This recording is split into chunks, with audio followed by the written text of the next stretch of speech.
जय जिनेन्द्र। उपस्थित हूं मैं नीलम जैन चेन्नई से आप सभी के बीच फिर एक नए टॉपिक को लेकर। आज का हमारा टॉपिक है स्वर्ग और नरक। कहाँ है ये स्वर्ग और नरक? किसने देखे हैं स्वर्ग और नरक को? क्या ये स्वर्ग और नरक हमारे आसपास है? क्या स्वर्ग और नरक को हम खुद ही अपने चारों ओर क्रिएट करते हैं? आइए जानते हैं एक कहानी के माध्यम से।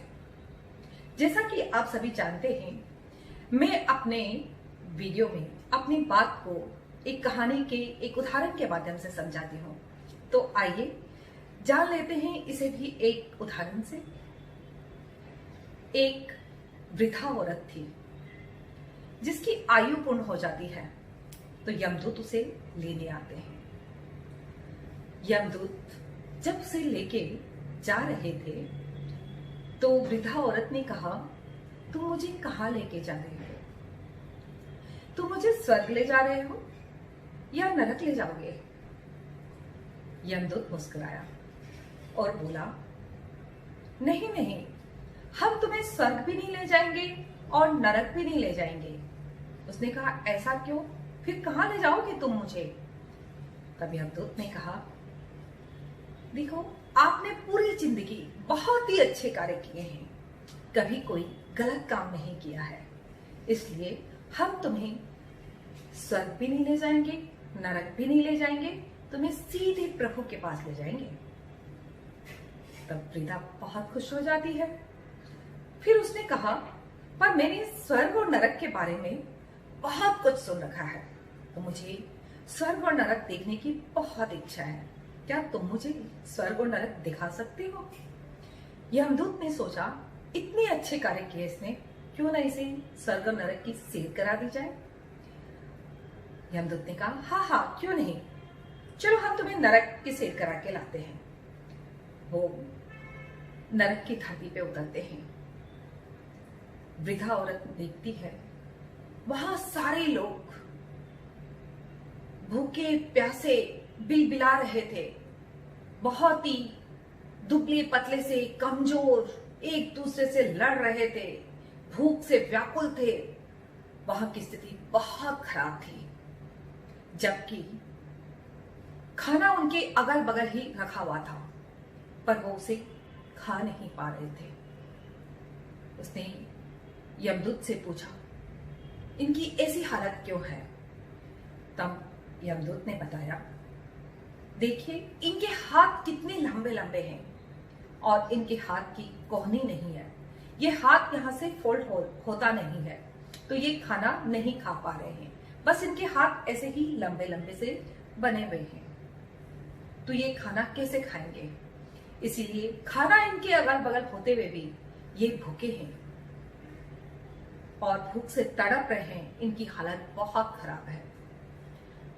उनकी ऐसी हालत को देखकर वृद्धा औरत बहुत दुखी हो जाती है।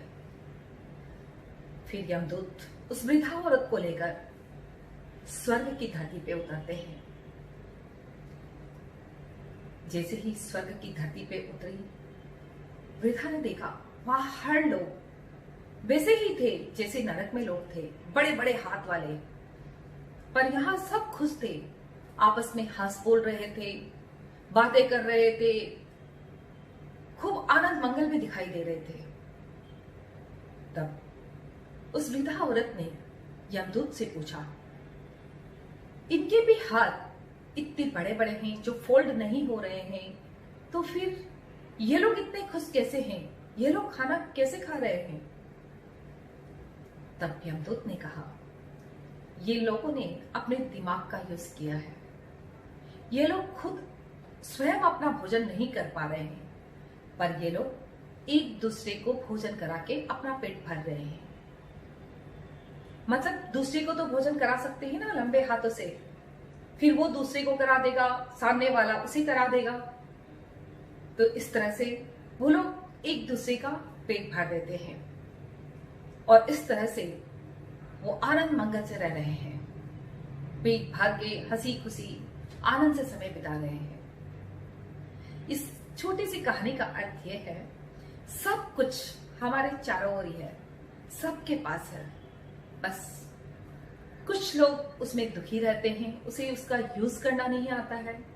कुछ लोग उसी चीज को बहुत अच्छे से यूज करके आनंद मंगल के साथ रहते हैं। स्वर्ग और नरक सब कुछ यही है, अपने हाथों में है।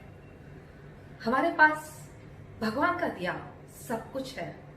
हमें कर्म करना पड़ेगा, पुरुषार्थ करना पड़ेगा।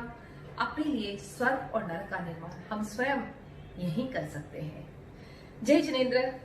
अगर लगता है मेरे ये छोटे छोटे वीडियो उपयोगी है तो इसे शेयर कीजिए, और मेरे चैनल पर अगर आप पहली बार आए हैं तो इसे सब्सक्राइब करें और बेल बटन क्लिक करना तो बिल्कुल भी मत भूलिएगा, क्योंकि बेल बटन क्लिक करने से ही जब भी मेरे नए वीडियो अपलोड होंगे तो आपके पास सबसे पहले नोटिफिकेशन पहुंचेगा।